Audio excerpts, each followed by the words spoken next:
Bienvenue dans le podcast à l'onde de Van Mag, le magazine qui se lit et s'écoute. Retrouvez ici la version radiophonique et enrichie d'un article que vous avez peut-être déjà lu ou qui vous donnera envie de le lire.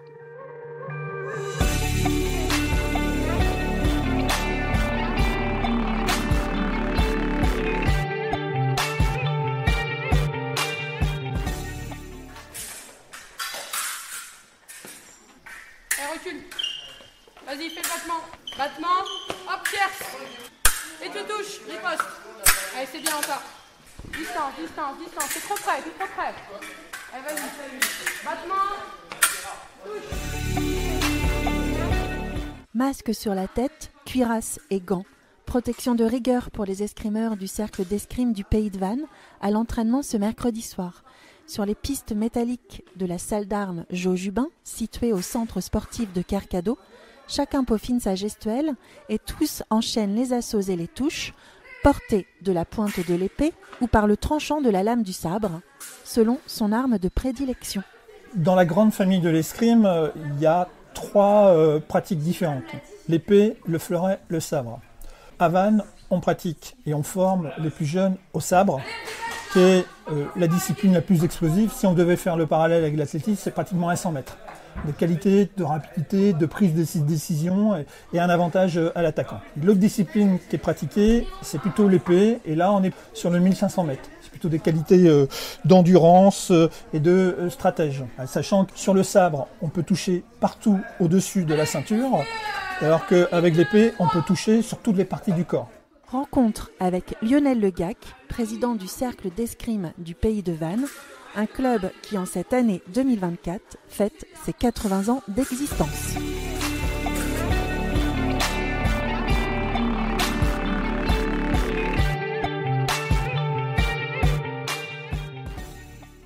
Bonjour Lionel. Bonjour Stéphanie. Lionel, nous sommes ici dans la salle d'armes Jo Jubin. Mais qui est Jo Jubin ? Alors effectivement, la salle s'appelle Jo Jubin en référence au maître d'armes qui a historiquement marqué de son empreinte la vie du club. Jo Jubin, il est à l'origine de la création du club en mars 1944. C'était d'abord un militaire et ensuite un maître d'armes sportif. Et il a formé de nombreux jeunes escrimeurs sur Vannes, principalement à l'épée à l'époque. Il a ensuite été conseiller municipal aussi, donc une personnalité forte de l'histoire locale vantaise. Aujourd'hui, le cercle d'escrime du Pays de Vannes, c'est combien de licenciés ? C'est quelle discipline proposée ? Aujourd'hui, le cercle d'escrime, c'est un peu plus d'une centaine de licenciés. Dans les années 80, il y a eu jusqu'à 180 licenciés. On est là dans la salle Jo Jubin qui a été faite en 1976, qui pour le coup est un peu ancienne, mais à l'époque, c'était la salle la plus moderne de tout le Grand Ouest. Et c'est pour ça qu'il y a eu une véritable attraction pour la discipline sur Vannes. Aujourd'hui, le club s'est reconcentré sur ses fondamentaux. On forme et on accompagne sur l'escrime compétition sur du sabre auprès des plus jeunes, voire adolescents et jeunes adultes. Et puis on a une section plutôt loisirs sur des adultes qui ont déjà été formés historiquement à de l'épée. Par contre, on n'a pas souhaité l'ouvrir à du fleuret. Aujourd'hui, on est un club formateur et compétiteur sabre, et puis loisirs, un peu loisirs aussi sur d'autres adultes pour des épéistes. Et puis on a aussi une section loisirs ou riposteuses. On a 11 tireuses qui sont dans un cycle de prévention des cancers du sein, ce qu'on appelle des riposteuses. On est en plein entraînement des benjamins minimes cadets qui sont en train de s'échauffer. Ça fait un peu de bruit derrière nous. Ça saute à la corde. Là, on est en plein gainage. On souffre pour eux.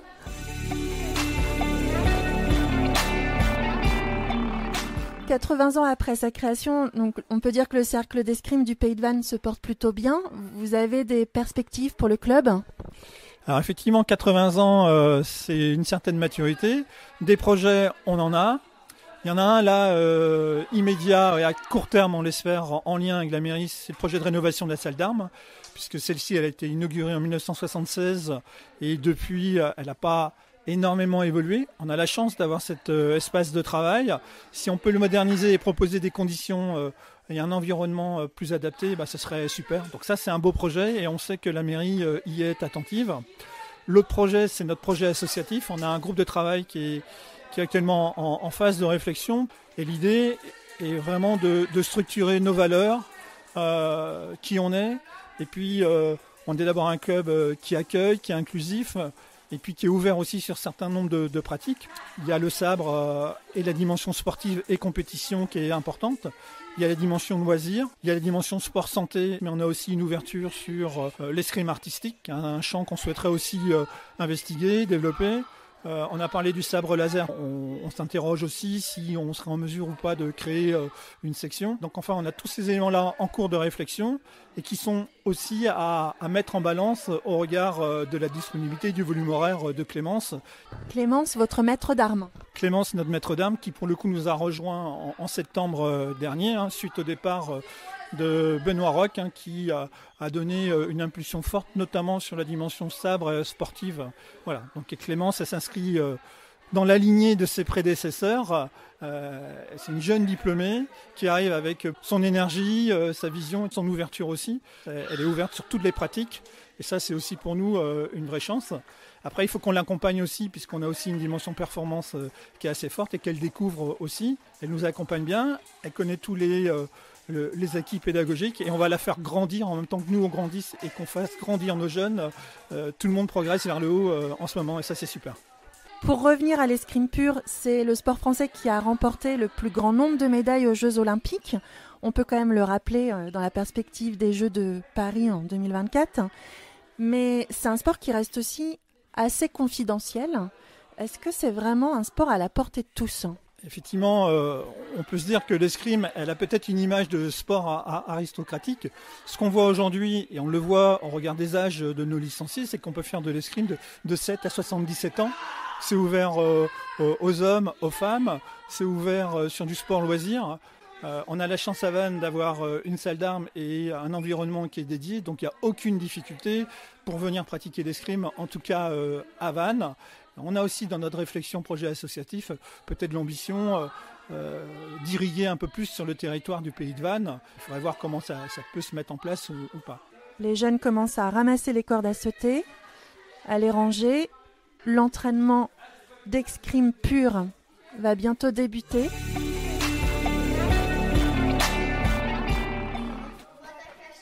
Non, on n'attaque pas systématiquement parce que l'adversaire ne va pas réagir systématiquement. Allez, on est parti. On recule.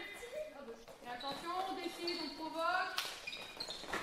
On se défend et après on peut ou pas toucher. On est parti. Clémence Bénardeau, maître d'armes au cercle d'escrime du Pays de Vannes. On fait toujours de la même manière, c'est-à-dire on commence par un échauffement. Depuis le début de l'année, on fait des échauffements plutôt physiques, c'est un peu plus dur et moins marrant. Après, on fait toujours fondamentaux, ça c'est obligatoire chez l'escrimeur. Idéalement, on le fait devant la glace. Là, ils sont trop pour le faire devant la glace pour bien s'observer. Ça peut avoir ou non un lien avec la séance. Souvent, on essaie que oui. Là, ça a un lien avec la séance. Comme ça, ils vont retrouver dans les exercices ce sur quoi ils ont travaillé en fondamentaux. Et après, on travaille de deux manières différentes. Soit on fait des cours avec des assauts à thème, c'est-à-dire ils tirent avec des objectifs, des thèmes précis, des handicaps, des choses comme ça. Soit on fait un cours plus technique, ce qu'on va faire aujourd'hui, c'est-à-dire avec du travail de main, du travail de jambes, avec des exercices où ils sont immobiles, où ils doivent reproduire des gestes, alors que des assauts à thème, ils se mettent tout de suite en situation de match. C'est juste qu'il y a des conditions un peu particulières dans le match. Allez, on tire! Clémence, quelles sont les qualités d'un bon escrimeur ? C'est quelqu'un qui doit être assez complet. Le sabre, c'est une discipline très complète qui nécessite physique, tactique, technique. On peut compenser jusqu'à un certain point qu'avec une de ses capacités, mais l'idéal c'est d'être complet. Donc il faut être rigoureux dans son entraînement, rigoureux dans son escrime pour bien travailler toutes les touches. En fait, il ne faut jamais se débarrasser d'une touche, même si le sabre c'est une arme très rapide. Il faut accepter de travailler l'échange. C'est un sport d'opposition où ce n'est pas le plus fort qui gagne, c'est le plus malin. Ça y est, l'entraînement a commencé avec les armes, donc les jeunes escrimeurs sont alignés sur les pistes et commencent les assauts. On démarre au bout de piste et il a toute la piste pour travailler, pour essayer de le faire déclencher son attaque. D'accord ?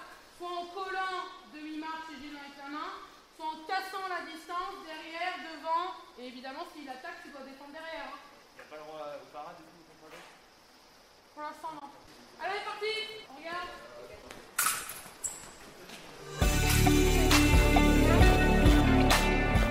Lionel, le club a ses 2 petits champions, Ulysse Le Gagbriand et Esteban Pouaer.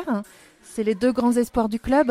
Alors c'est vrai que Ulysse et Esteban sont dans la catégorie M17 cadet, qui commence à être la catégorie sur laquelle on décèle les potentiels athlétiques.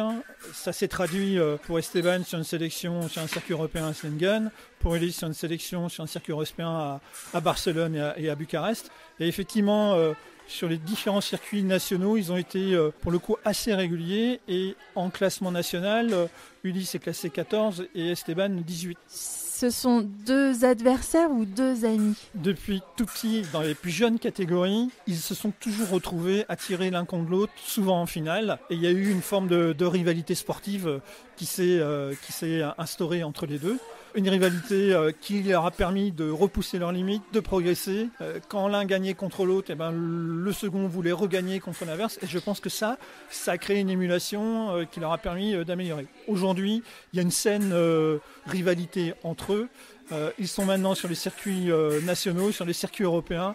Et il y a une vraie complicité sportive. Ils savent qu'ils se sont créés tous les deux ensemble. Et ça, c'est super chouette à observer. C'est aussi intéressant pour les plus jeunes qui nous suivent.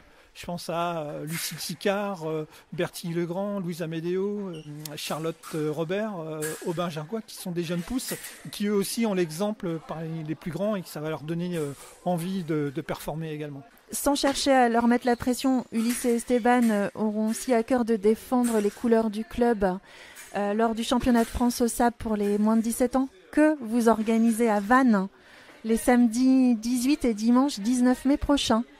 Alors la pression, elle est déjà sur l'équipe dirigeante, puisque organiser un championnat de France, c'est effectivement pas rien. C'est 250 sabreurs, sabreuses qu'on va accueillir durant tout ce week-end. On aura 180 jeunes sabreurs, on aura plus d'une centaine de jeunes sabreuses, sans compter les coachs, les familles. C'est une organisation millimètre sur les épreuves individuelles et par équipe. Et derrière, on a la chance, pour le coup, d'avoir en National 1 Ulysse et Esteban, qui seront des outsiders, mais qui ont la possibilité de défendre leur chance crânement. C'est une chance pour eux de pouvoir tirer devant la famille, devant les amis, devant les collègues du lycée. On a aussi la possibilité de remonter en surclassé nos M15 qui vont tirer en M3. Et donc ça va être une grande fête, une pression positive assurément. Et peu importe le résultat, on sera au rendez-vous, ils seront au rendez-vous, c'est ça l'essentiel. C'est un championnat auquel tout le monde pourra assister ? Alors, le championnat de France se déroulera au complexe sportif de Carcado. On aura 3 salles, dont l'espace central avec les gradins pour les pistes finales. Et je vous invite effectivement à venir voir ce spectacle en individuel le samedi, par équipe le dimanche. C'est 2 ambiances complètement différentes. Et c'est en tout cas, je l'espère pour vous aussi, une découverte. En plus, c'est sympa, quelques jours avant l'avenue de la Flamme Olympique. Ça donne aussi du sens. Et puis à l'occasion des 80 ans du club, c'était aussi une belle manière de mettre en lumière notre association sportive qui est implantée depuis 80 ans à Vannes. Et qui est l'une des plus importantes de Bretagne. Historiquement, ça a été un gros club. Maintenant, on est dans la moyenne des clubs. En tout cas, on est un club qui compte. Aujourd'hui, quand Vannes se déplace sur des manches nationales, on est identifié comme étant des adversaires corrects. On n'est pas pris à la légère et c'est ça qui compte dans le petit monde de l'escrime. Vannes, aujourd'hui, il y a un esprit, je dirais, presque gaulois et il va falloir venir nous chercher. Et les gars sauront être au rendez-vous, j'en suis convaincu. Merci Lionel de nous avoir accueillis pour le podcast Allons de Vanmag dans la salle d'armes Jo Jubin de Vannes. Après 2 heures, l'entraînement des benjamins, minimes et cadets s'achève par un match. On retrouve Ulysse et Esteban au centre sportif de Carcado les 18 et 19 mai prochains pour le championnat de France des M17 et on croise non pas le fer, mais fort les doigts pour eux. C'est un sport qui est très élégant. Je ne sais pas si vous avez été voir au cinéma Une affaire d'honneur. Non. Super le film, parce qu'il retrace l'escrime au début du siècle avec... il démarre par un duel au fleuret, le duel à l'épée, et ça finit par un duel au sabre sur les cavaliers. On voit bien la place du maître d'armes.